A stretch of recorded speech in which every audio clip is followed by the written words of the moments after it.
Hey there, I'm Tori with your hometown station weather. A mix of sun and clouds today with a high of 73. Some clouds overnight with a low of 54. A little bit warmer tomorrow. Sun and clouds and a high of 75. And more of the same later on in the week.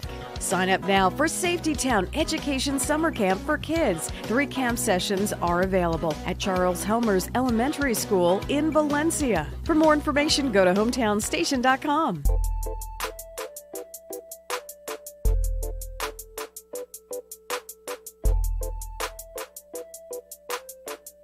Well, welcome everyone to the next installment of Your Money Path with Mike McGrath. I'm your host, Mike McGrath. Thanks for joining us today, and I will announce him in a minute, but I have a great guest, a good friend, Cameron Smyth, former mayor, longtime council member, and a bunch of other things. We'll get to that in a minute with us. But before we do, just kind of a breakdown again of why we're here and what the show is about. Your Money Path with Mike McGrath comes out of almost 22 years of experience sort of at the kitchen table, talking with a lot of people about various financial issues. At EP Wealth Advisors, where I'm a partner, we've got many people like me doing the same thing for 20 some odd years plus, and come up with lessons and ideas and thoughts that might help people make better decisions with their money. The simple thought is money touches everything we do. It's a part of, large or small, but a part of every decision we make. So if we can help folks make better decisions with their money, then it will vastly improve their lives. And more importantly, those the lives around them. So if we can be better husbands, fathers, mothers, daughters, employers, employees, all because we're solid financially. So that's sort of the spirit of the show. And the idea is just to bring in special guests like Cameron, kind of interview them, tell their story, and talk through some kind of basic questions. That's the common denominator. And the idea ultimately is to come out with some principles we can all use to help us make some better decisions with our funds. So you are listening to KHTS 98.1 and AM 1220. And I can be reached during or after the show at www.epwealth.com/Valencia or on Facebook.com at Facebook/EP Wealth Advisors. So again, I've got Cameron Smyth with me. Thank you, Cameron, for joining us. Yeah, happy to be here. Cameron and I actually do go way back. A couple of those who are actually listening to the show, my first show a couple months ago, was my father. Cameron's father and my father are great friends, or mothers are friends. Cameron and I grew up, playing together when we were little kids, and I am the older statesman, being a year older than Cameron, but we'll let him slide for his youth. I think he's done well for the years he's had on this planet. So, but Cameron grew up through the public sphere here in Santa Clarita like I did. Different elementary schools, but Placerita, Hart High School, and went on to UC Davis with a degree in rhetoric and communication, which is something he had to correct me on. I thought it was political science, and quickly came back to town and got involved in the community. Every probably nonprofit in town has been touched in some shape, way, or form, I think, over the years, Cameron, by you. But then as a real young man, I don't remember how old you were, definitely mid-20s-ish, right, ran for city council. Yeah, so I was first elected, I was 28 when I was first elected to the council. Was that your first attempt? See, Mike, why do you have to go right there from the beginning? Hey, we got to be full disclosure on the show. Full disclosure. Okay, well, before we do that, I think, with all the songs about money, you need to get a better intro song. Yeah, okay. I think we need to work on that. You got Mo Money, Mo Problems, all about the Benjamins. I mean, there's a lot of songs that you can tap into. So first, let's get on that. But, okay. But yeah, it's something that isn't in my bio. But whenever I speak to particularly young people, I tell them that the first time I ran for city council, I lost. Yeah. And it's an important learning process. And, I had, after I lost, I was 26 years old, and, my life was kind of at that crossroads. I could choose to run again, or I could have, followed a different career path. Right. And, and probably been successful and happy if I had chosen that. But the truth is, I knew after that election, first of all, I knew going into election day I was going to fall a little bit short. So I kind of expected that. Okay. But I also knew that, I didn't do everything that I should have done. to win. Because, I had a career prior to that. I had done a lot of work for other candidates. Right. And I thought it was an interesting self-evaluation that I didn't do the things that I advised other candidates to do. So after about 2 weeks of, feeling sorry for myself and binge watching Starship Troopers over and over and over. Why? I don't know, but that was the movie I watched. It was on HBO at the time, so I just kept watching it over and over. That I said, I didn't do everything I could have. So I'm going to give sort it of a look in the mirror. Yeah, and the way I looked at it is you played a lot of sports, in high school and college, and you always watched film after the game. Right. And so I kind of viewed it that did a debrief of the campaign, and again, knowing that I didn't do all the things that I should have, I decided I'm going to give it one more shot, and I'm going to do everything that I'm supposed to do. So then, if I do lose, at least I can move on, knowing that I gave it everything I had. And so I spent the next 2 years just grinding and working, and fortunately ended up getting elected and came in first place, and and there you went, and it went from there, and it built from there. But it, like I said, I tell the kids, you're always going to fail. It's a cliche, but if you do anything, you're going to fail. But the question is, what do you do after that? Well, in all seriousness, that's actually why I brought that up first, because we both have kids of those ages now where we're trying to relay those kinds of messages to them, whether that be trying something new or just picking yourself up off the ground. One of my favorite all-time books, Angela Duckworth wrote, is called Grit. And one of the things she talks about in there, she said there's an old Chinese proverb that says you fall down 7, you get up 8, and you just keep going. But I think that seemed to form. So I'm watching from the outside looking in because I never did the running until much later. Right. But watching that and seeing that, you think, oh, well, I know he's a young guy. He didn't know any better, right? That's the view outside. You just dismiss it. And you kind of come back, kind of learned some lessons, and then did, obviously, first place. You didn't just win. You won big. Right. And then to finish the story, and we'll get back into this. Well, it's not that the story's over. I don't have any medical news for you or anything. No, exactly. But that from city council, two-time, well, now you're more than two-time, but at that time, two-time mayor in 03 and 05, if I recall. Right. And then move on to the state legislature, where you served us for 6 years. Correct. Right. And then, eventually, when you got termed out, no one beat you. And thank you for pointing that out. Yeah. The people love me. See, I'm and fair I would and have balanced been here. right. I would have still been in office. I was a man of the people, so I'm sure if it wasn't for the Constitution, I would still be there. But yes, You and Putin, right? So can we scratch that from the? That's all I need this is for how that to rumors show start. up. This is how rumors start. That's all I need for the next campaign. No, but that's how, and so then you served, and in that role, you served on a number of different committees and roles and sub-roles. There's all kinds of things, and we can unpack that in a minute. But the one thing that always had interest for me is you could probably have kept going to different offices of various types, and you might in the future. But you came home, and the next time I saw you, I think it was the next time after all of that, is you're out there coaching your little guy in AYSO soccer out there, the kinder soccer, the swarm ball. Right. As we all kind of got a kick out of the ball squirting out and all the mob of kids chase it somewhere and try to keep it in bounds.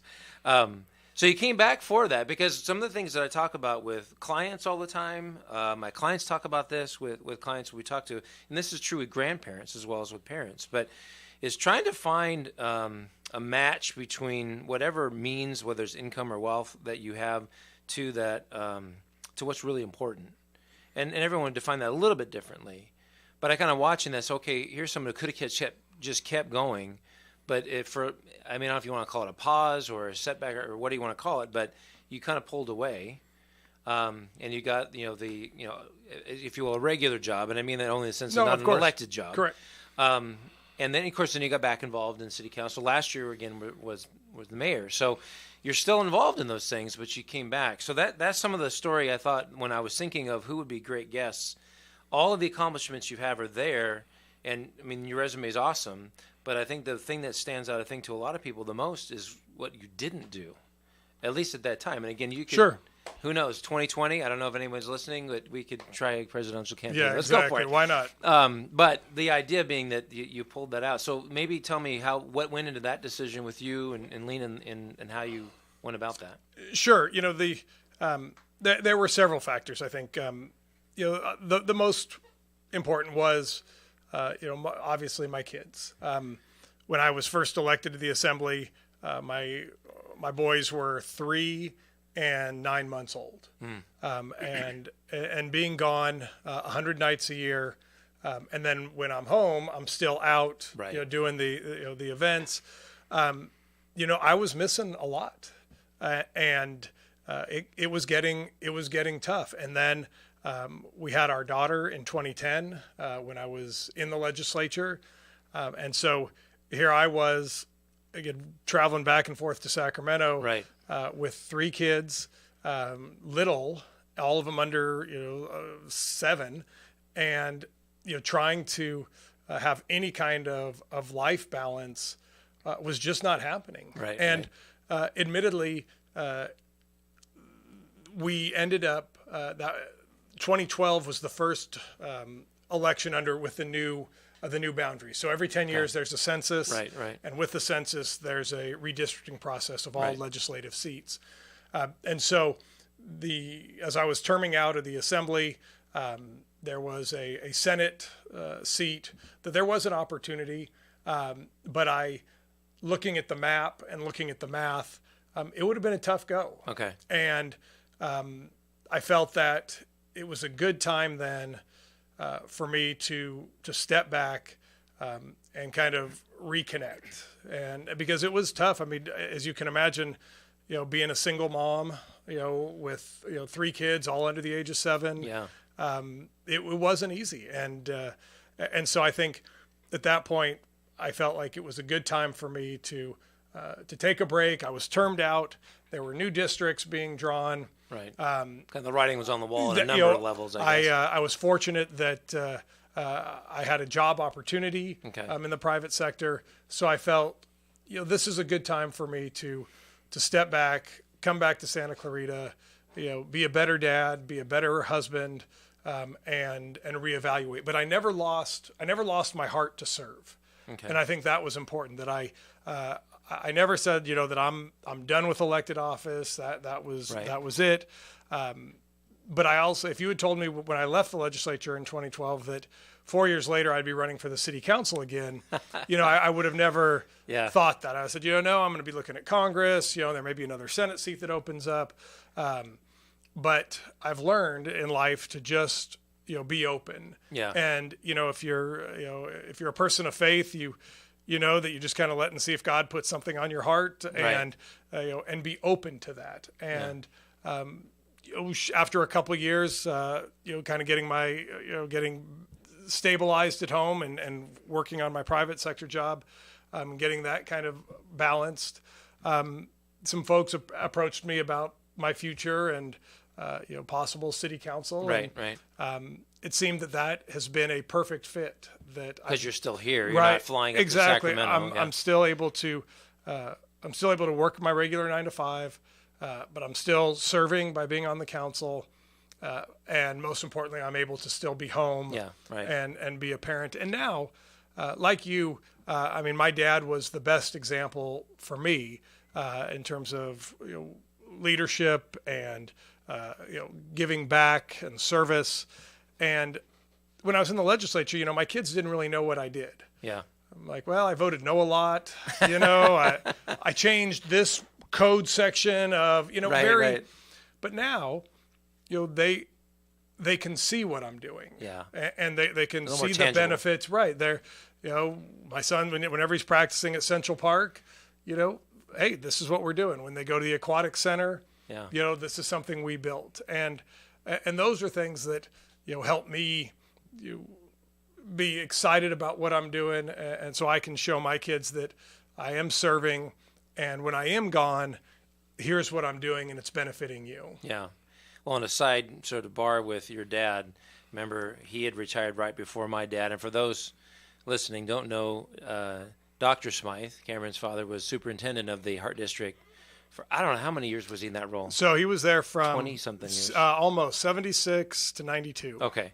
And my father was a superintendent of an elementary school district, and they were colleagues and friends. And so and I say that as a sidebar because I remember when your dad was the mayor.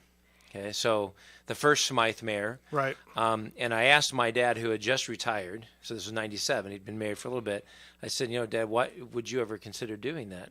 And I'll spare the blue language because of the FCC, but right. He said, heck no. He said, Clyde loves all that bleep. Right. I'm tired of it. Right. And so, but the sort of the opposite side of that was he didn't just obviously love meetings. He loved actually getting his hands dirty and getting into the community. So, and seeing you do that, and your brother do that in his service in the military. Right. So, it's a legacy. I think without goes a beyond doubt. yourself. And it's funny because I found myself certainly when I was first elected to the council, sitting across the negotiating table with a number of people that I had heard about at my dinner table since I was 10 years old. Right. And I'm like, So that's what he meant. So yeah, now I know. So I would call my dad and joke, say, "Hey, guess who I met with today?" And then there would be there'd be some blue language around that, those people too. So it was, it was interesting to see how those folks reacted to me after they had spent years battling with my dad, in the school district. You're nicer than your dad was, I think. You get it done. My dad was a hard man, no doubt. Yeah. He, we joke about just like anybody, right? I'm sure, when my dad was alive and how he interacted with the grandkids, my brother and I would joke, right? Like, right. Where's that guy? Who's that guy? Yeah. That's not who I grew up with. Right. Well, and the thing too that I learned from your dad and mine, but also in your situation, you're talking about that transition out of public service for a period. I guess one of the questions is what was the hardest thing, but before I even get there, maybe I think there's a legacy there, which is making decisions. So when you're running for city council, I guess it's fair to say you don't do it for the money. Right. I mean, you get paid a stipend. You shouldn't do it for the money. Right. But my point being is you're not volunteering in the technical sense, Correct. But you're putting in a lot more time. I think you get like $2.17 right. an hour. No, absolutely. And so there's a financial component, as I was saying on the top of the show, about what decisions we make. Mm-hmm. And I think the assumption a lot of times is, I do that because that makes me the most money. Right. We had someone once, the son who wants to be in the ministry, and we were telling, it was a kind of an acquaintance about that, and their response, which I thought was funny, because I'm Irish and sarcastic, was, there's no money in that. Right. And the assumption is, you only do things for money. Right. And so I thought, that's kind of shallow, but I think when you get like what your dad did, because he's retired, he didn't need to work, but he still volunteered effectively doing that. You have taken, because you could have gone in the private sector way earlier. Sure. And arguably would have had more in terms of just dollars in the bank kind of thing. Not that you don't, but you chose to put a lot of that energy and time and emotional energy and everything else into these other things. Right. So kind of what started that process for you? It honestly, and I tell this to kids as well, that when I talk about being open, my career in public service happened very organically. The last time I had held public office was 8th grade ASB at Placerita, and then I ran for class president and lost, and that was it. And that was it. But when I graduated from college, my dad was running for the city council. So I came back and didn't have a job yet. So I got really involved in his campaign. Okay. And, after watching him win by 8 votes, on election night, which he then doubled after the recount, I thought, this might be something, that I want to do because of my athletic background. I'm a very competitive guy. And so I like the adrenaline. I like the campaign. I like the competitiveness of it. To me, there's nothing like election night. Yeah. And so that is kind of how it started. Okay. And that might have been God laying that in your heart, as you said earlier. Yeah. And so I interned for a bit at Congressman McKeon's office, and then got a job as a field representative for the state party, California Republican Party, during the '94 election cycle. And during that time is where I met then the Assemblyman Pete Knight, so Right. our congressman's dad. And he was looking to hire a field rep for Santa Clarita. Right, I remember that. And, he knew me from my time with the party. My job with the party was ending in November. The timing just, my dad, yeah. he knew me. He knew my dad was on the council. It was Right. a good, Yeah. and it just kind of transitioned from there. Yeah.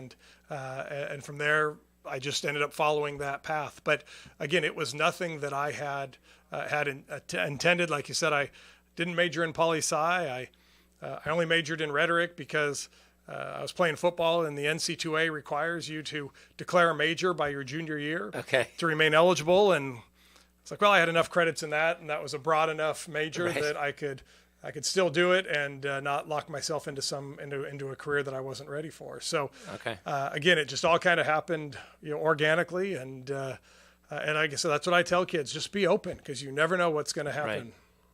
Well, I tell you, we're going to pick the story up in a second. We're going to pay a few bills first. You're listening to Your Money Path with Mike McGrath on KHTS.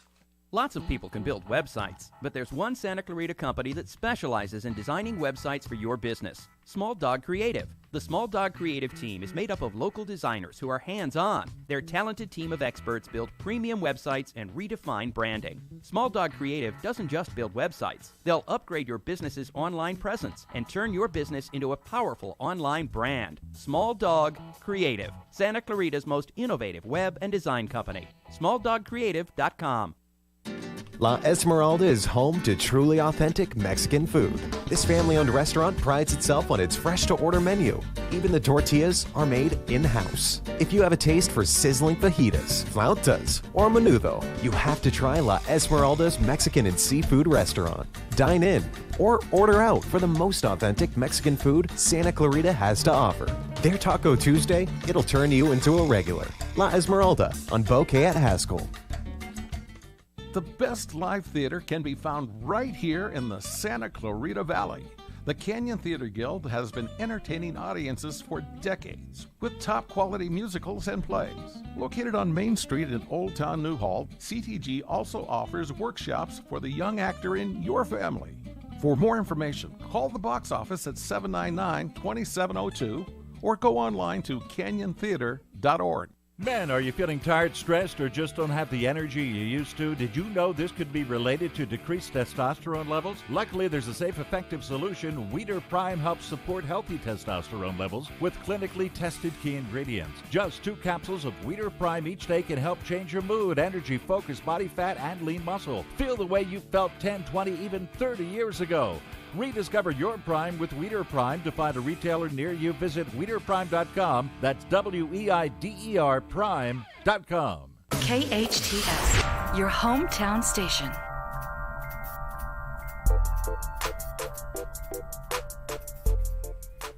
Well, welcome back, everyone. You're listening again to Your Money Path with Mike McGrath on KHTS 98.1 and AM 1220. I am with my guest, Cameron Smyth, former mayor. Fair to say, probably soon to be mayor sometime again, perhaps, but current city council member, Cameron Smyth. We were just leaving the conversation talking about the theme, as Cameron shared his story, of just being open. Again, if you look at this from sort of a faith perspective, you may say God may lay something on your heart. If you're not a person of faith, it might be presented as just the circumstances lined up. But the idea being is be open to opportunities as they come. So I want to pick up on that theme real quick, because I think, and I'm going back to many conversations I've had, particularly with parents with their kids or grandparents with their kids, as they try to coach them through finishing a degree or starting that business or what have you. 2 things come to mind. One is the grit, as I talked about earlier, just the willingness to pursue the dream. Failure happens, get up, do it again, just keep going. Don't get discouraged, don't give up. Right. But the second thing is, as things get laid on your heart, is you need to be prepared for that.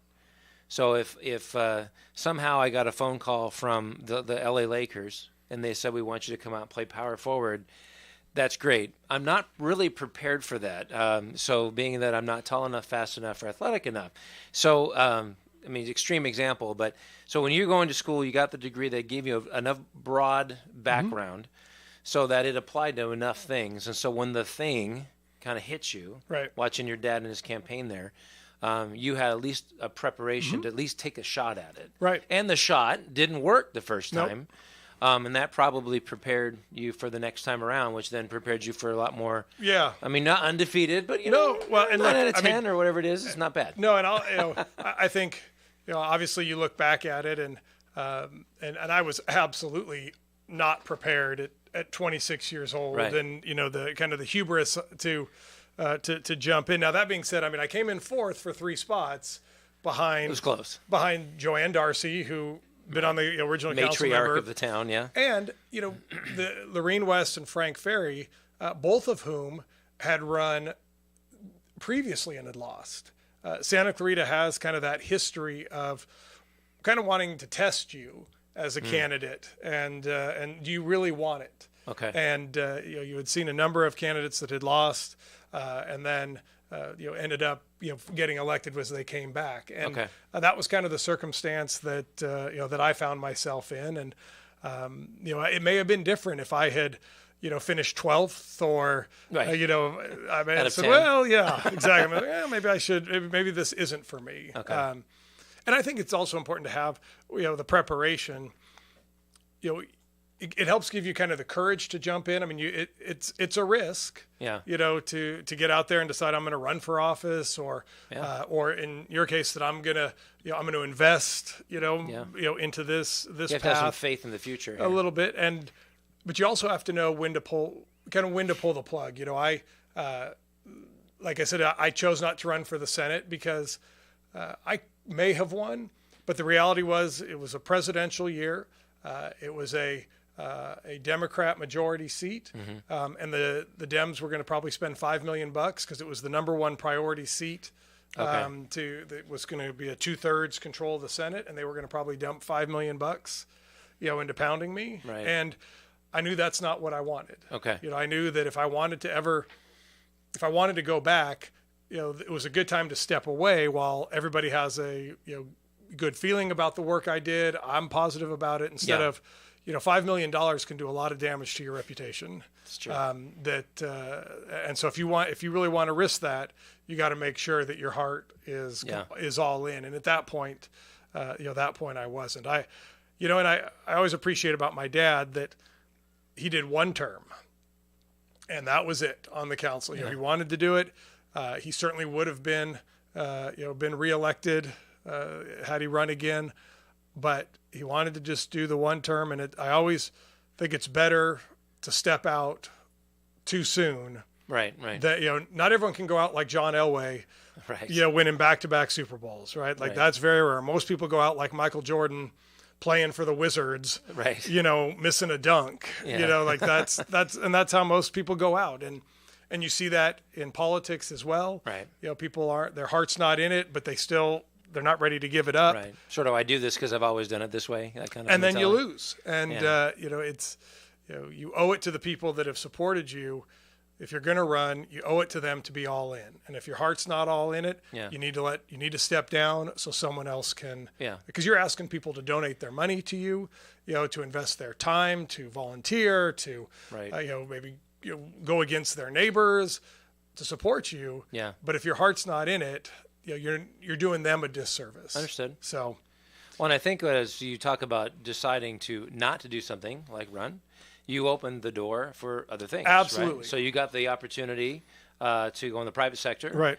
And probably, do better there, and then be, like you said, be home with the family more and all of those things. So that's all a positive. Yep. Goes back to priorities. Yep. And you were preparing, in a sense, yourself to do a better job there. And And then the opportunities to come back on city council. Yeah, came up. and I am a so much better council member now than I was when I was first elected. Yeah. And I think, again, that just comes from, you're obviously, when you're 45, you're different than when you're 28. For sure. At least I hope so. Yeah, having 3 kids, certainly, changes your perspective. Working in the private sector, being laid off from a job before, having kind of all of those life experiences, makes you a better, in my case, a better elected official. Well, and again, I think there's an admiration for those, especially who do it a lot. I sat on a school board. I don't know if it's admiration. You got to come to some council meetings. There's Yeah, not well- too much admiration on Tuesday nights. This is a family-friendly show. We're not going to go there. But no, but I think when I sat on a school board, I realized really more firsthand what that sacrifice is, how much time that took. And that's nowhere near the time a city council or a state legislature. So again, this idea of being open to it, being prepared for it, and then walking through that door and doing it. One of the reasons I thought of you on the show, and all honesty, I didn't tell you this ahead of time, is my dad, as I said earlier, is my first guest. And I asked these same questions, so we'll get to them now. But the first one that I'd like to start with you is, because I asked it of my dad. I said, who is the best person that you know with money? And he said, Cameron Smyth. And I'm like, wow, because none of that whole era came up in our earlier conversation. And the reason he said it, he said, well, because for someone to be able to take that time and take that energy and take, the financial sort of risk, but all, because you're paying, put money in a campaign, but also the financial sacrifice, because you could be doing something else. Sure. He said, I'm glad that he was in a position financially to be prepared to do that, because he has well served our community. So it was a great compliment. So pass that on. Good. So live here. I'm not going to answer that question. It's already. I mean, how can I say anything other than I Hold agree up a with mirror. the Just hold it wisdom, up. right? The wisdom of your father. But I don't know, and this could be anyone in the world. Right. The other guest, named someone more publicly known, said Warren Buffett. Yeah, I would. I like, again, to stay local, and I think of people like Don and Sherry Fleming, or a Lance Williams, a Larry Rasmussen, people who could be involved anywhere in the world. They could, they could invest their finances, anywhere, but they choose to make Santa Clarita a better place. They choose to provide jobs here. They choose to, make their headquarters here, to employ, local Santa Clarita residents. They support the nonprofits in the city. They get, they provide, scholarship opportunities, and so those are the people that I think of, off the top of my head, who have served this community, so well. Tom Lee, Gary Cusimano, say what you will about about New Hall Land. They did a tremendous, they provided, numbers of jobs, amazing amenities. You look at where you grew up and all those communities. So those are people I think about that have the ability to be anywhere in the world and really to, support any organization they wish. But they choose to overwhelmingly put their support and their money here in this town. And I think about, Larry and Peggy Rasmussen, who are leading the effort to fund the new senior center project along with the city and the county. And they don't need to do that. They're not going to, they don't need to live in the senior complexes, but they have a heart for it, and they have a heart for this town. And those are the people that I think and admire very much. Well, let me turn it on the other side of that coin. Someone, again, doesn't have to be local. This might be where you want to go national. Right. Okay. But who doesn't have money? No, who you wish would handle their finances or get their finances in order. Oh. I think it's safe to not go local in this one. Yeah. So. Okay. So here's this. So I'm going to take this different. I wish the state of California. Okay. Would get our finances in order. I would agree with you there. The state of California continually, and the legislature in particular, continually, passes regulations and taxes that do nothing but drive businesses and middle class folks out of the state of California.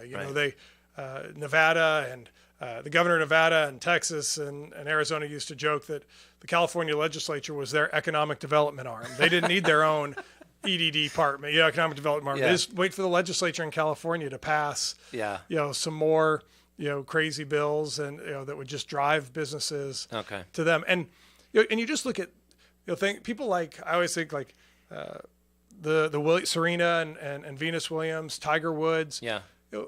At their prime, you put the three of them together, and they were probably $1 billion, business, and they are all Southern California kids that don't live who here. all live in Florida.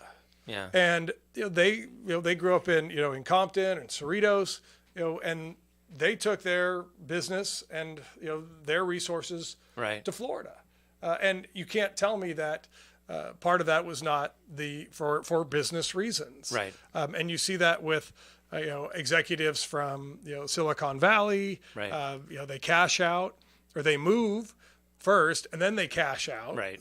To lighten their tax burden. And so California is so over dependent on personal income tax that whenever there is any hiccup in the economy, you just you see it plummet. And in my time in the legislature, we were dealing with $60 billion deficits because the economy had tanked. And I spent that's my one regret is that my time in the legislature for basically my last 4 years was all budget driven. Okay. And you couldn't tackle the issues that were important to you because everything was all budget all the time. Crisis mode. Because it was just, like the analogy was you're trying to catch a falling knife and you just were never able to get ahead. So, and those things, so if the state of California would make those tough decisions to stabilize, our revenue sources, right.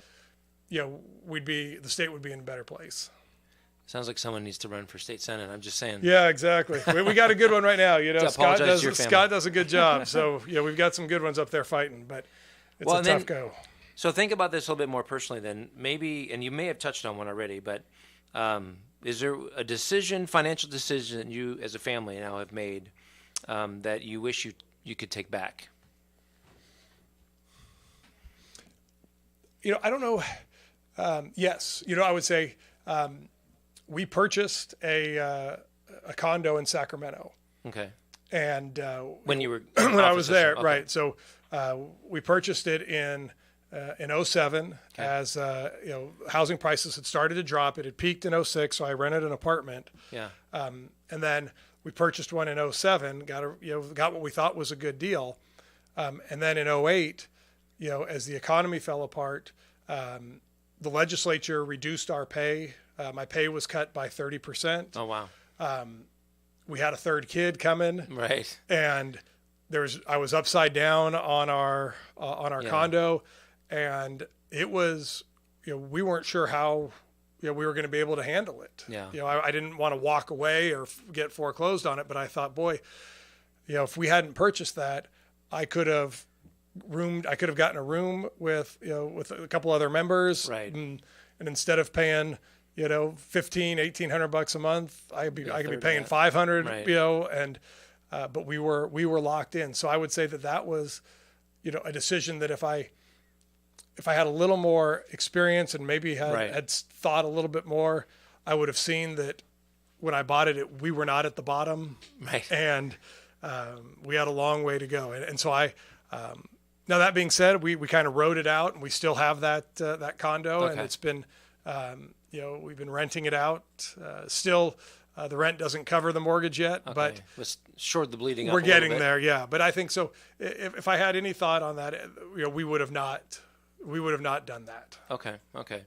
Well, and in all fairness, we all have those stories. No, so. Sure. I'm, because I'm the interviewer. No one is asking me. That's the beauty right? of my job. You got to file with all my, you file. I tell that to everybody that wants to run for office too. I say, are you sure you want your personal financial information public? Right. Because you have to file your disclosure forms, your finance forms, whatever your investments are. Right. Everything but your personal residence, you have to disclose. Yeah. So, when we were looking at applicants to fill the vacancy of Assemblymember Acosta, that was the first question I asked everybody. Really? Do you realize? Because when you're a candidate, you got to fill out some of this stuff. I remember, yeah. But when you're getting appointed, you don't necessarily do that. You just apply. Right. And so, you understand that if you are appointed, here's something you need to be willing to disclose. And there were several pretty good candidates who I think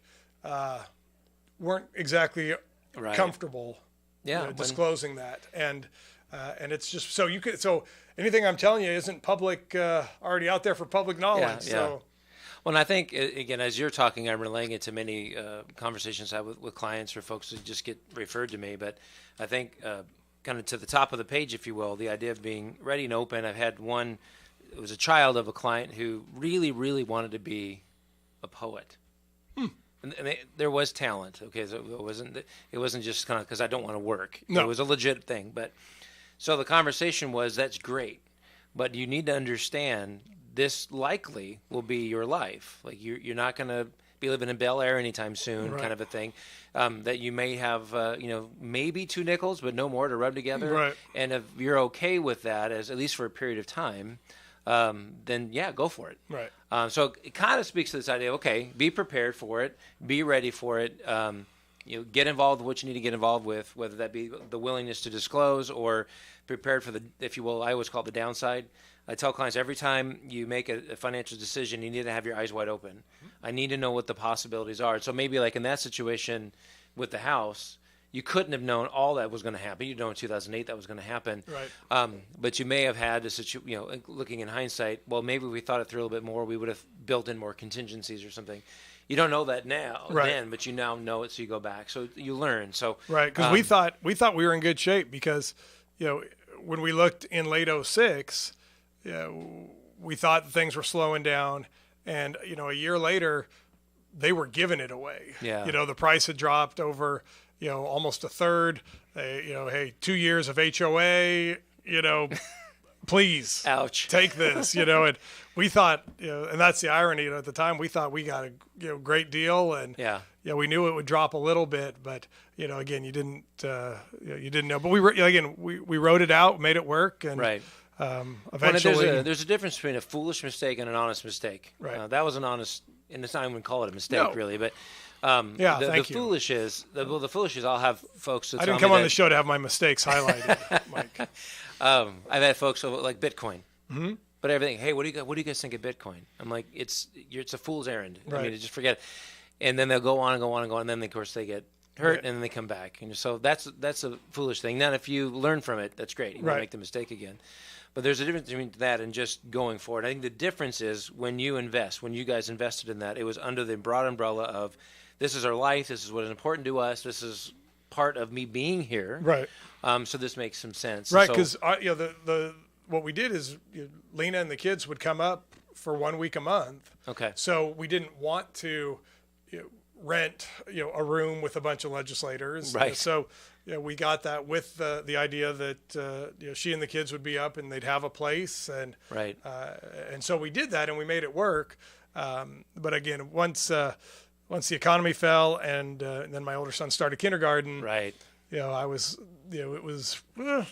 Wish Tough we call. can't get out from this. So Right. Well, it's worth it. yeah, absolutely. So, well, I tell you, we're going to take a quick break here. I've got one more or maybe two for Cameron here as we wrap up. Again, you're listening to Your Money Path with Mike McGrath on KHTS, AM 1220 and 98.1. Men, are you feeling tired, stressed, or just don't have the energy you used to? Did you know this could be related to decreased testosterone levels? Luckily, there's a safe, effective solution. Weeder Prime helps support healthy testosterone levels with clinically tested key ingredients. Just 2 capsules of Weeder Prime each day can help change your mood, energy, focus, body fat, and lean muscle. Feel the way you felt 10, 20, even 30 years ago. Rediscover your Prime with Weeder Prime. To find a retailer near you, visit WeederPrime.com. That's WEIDER Prime.com. At Advanced Audiology, we know how important hearing is to you, your loved ones, your work success, your safety, and your ability to stay in the game. Most people won't admit hearing loss to themselves or others. We make it easy for you. Today's digital hearing aids come in a variety of styles, including invisible. All feature-rich, providing unparalleled hearing quality, wearing comfort, and automation that simplifies your life. Don't be fooled by our imitators. There's only one Advanced Audiology with the purple sign next to AAA on Valencia Boulevard. The Santa Clarita Artists Association has a new gallery in downtown Newhall on 6th Street between Main and Railroad, right across from the Canyon Theater Guild. The gallery features our members' paintings, sculptures, and one-of-a-kind handcrafted gift items. Whether you're an art lover, buyer, or an artist wishing to join, visit our website at santaclaritaartist.org, come to our free monthly meetings at Barnes & Noble, or stop by the gallery. For upcoming events and exhibits, check us out at santaclaritaartist.org. We make visual art visible. Daily Imprints is the premier one-stop shop for custom embroidery, screen printing, and promotional products in the Santa Clarita Valley. Owners Joe and Dana have provided KHTS with quality embroidered company shirts for over 3 years. If it's new business cards or promotional products you need to enhance your image, Daily Imprints is the choice for you.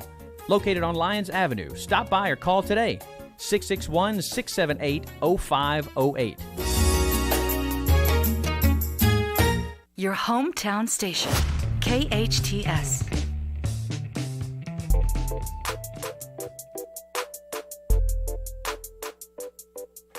Well, welcome back, everyone. Again, this is Mike McGrath, your host of Your Money Path with Mike McGrath on KHTS AM 1220 and 98.1. I'd like to take these next few minutes as we wrap up to the top of the hour with our guest, City Councilman Cameron Smyth. I got a couple more questions, but it kind of goes back to some things we've been talking about. As you've been speaking, I've been kind of taking a couple of notes. Commonly, what I want to do in the show and what I try to do with clients is to distill the financial conversation into you call them values or virtues. So, for example, we've touched on what I talked about with Angela Duckworth's book, Grit, the idea of perseverance. Just you guys sort of did that maybe with this house. Mm-hmm. You had the perseverance, you didn't panic, you didn't. So, but we've covered a couple of other things. A couple questions, and they're sort of, again, two sides of the same coin, but and you can But name, not the Bitcoin. Not the Bitcoin, no, not this time. What is a value, and it can be more than one, which, and I would include you as a family here, but that's helped you the most as you have made financial or money decisions? I think thinking about the long term. Okay. That's been kind of our process. Is kind of looking long term. Now that being said, I know we had some catching up to do. Okay. My 6 years in the legislature, I was precluded from being part of the retirement system in the state, even though I had years in the PERS system as a staff member and a city council member. But when they passed Prop 140, which was term limits, they removed legislators from any of that process. So we had 6 years of not being able to really do anything. Yeah. And so we've wanted to be long term, but there was again some we recognized when I was out there was some catching up to do. Okay. So we had to be a little bit aggressive. So for us, I think it was kind of managing our own personal wants for a while. Okay. To set us up for the long term. Right, just to be able to save more, spend less. Sure, and some of that is again what I learned when I was a staff member for Pete Knight. I can't tell you the number of calls that I would get, and even when I was a member, from constituents who were struggling and we're barely getting by, and I thought that's I don't want to be in that position. I don't want to be calling my legislator when I'm 70 years old, right. With concerns of my Medi-Cal benefits or my Social Security, or, right. And so how do I avoid that? Okay. And I don't want to, I don't want to work forever. I think my dad was a good example that he was able to retire, in his mid 60s and then do what he wanted, which was be on the council and work for the congressman doing military academy appointments. Oh, that's right. And that's right. so he was able to do what he wanted at that point. Okay. But I also knew that I wasn't in the public sector. Right. So there wasn't necessarily a pension waiting for me at at 55. Right. And so we've had to take that into account as well. So just having the discipline, if I can use the word, that's a good to think through this. Hey, where are we going? And I think years that's a away, good, not next week. That's a good way to articulate it. Is to be disciplined. Okay. In the the decisions we're making. Okay, so one final question, again, sort of similar. Virtue of maybe or value that's helped you with money decisions. What do you think is the most important thing to invest in? That doesn't have to be a material thing, of course, but. I think to me it was investing obviously in my family. Yeah. For a long time, and I think people go through this in general that for a long time it's all about me. Right. And it's called your 20s. Right. And even in, and I thought, running for the legislature and all that, that was all, really my career, my desire, right. what I was going to do. But having 3 kids changes that. Yeah. It does. To me, it changed my outlook, my perspective. I always learned from my dad, who was as busy as anyone could be, that he still had time to coach, to be on the sidelines, right? To be at my practices. Right, that's a good example. And I wanted to have that flexibility as well. Now, my dad, it was different because he was the boss. So it always seemed during football season he had a lot of work to do at Hart High School. I don't think Canyon and Saugus got many visits from the superintendent during those years, that time of year. But I wanted to make sure that I could, be there as well. So, like any of us, even if kids are angry or they can say what they want, but they can't say that I wasn't there. Right. I understand. At least, and that's something that I remember. My friends were always, some of my teammates had that. They were jealous because my dad was always there, even if I thought he was there too much. Well, it's a good legacy, and I appreciate the answers to the question. So, and for those of you listening or who will listen to this later, a couple ways to reach me, your host here. Again, www.epwealth.com/Valencia or facebook.com/epwealthadvisors. And you're also, of course, willing and able to email me directly, mmcgrath@epwealth.com. I appreciate it. You're listening and look forward to hearing from you soon. This is your Money Path with Mike McGrath. Fruit arranged like flowers? What a delicious idea! Edible Arrangements specializes in creating a variety of fresh fruit arrangements over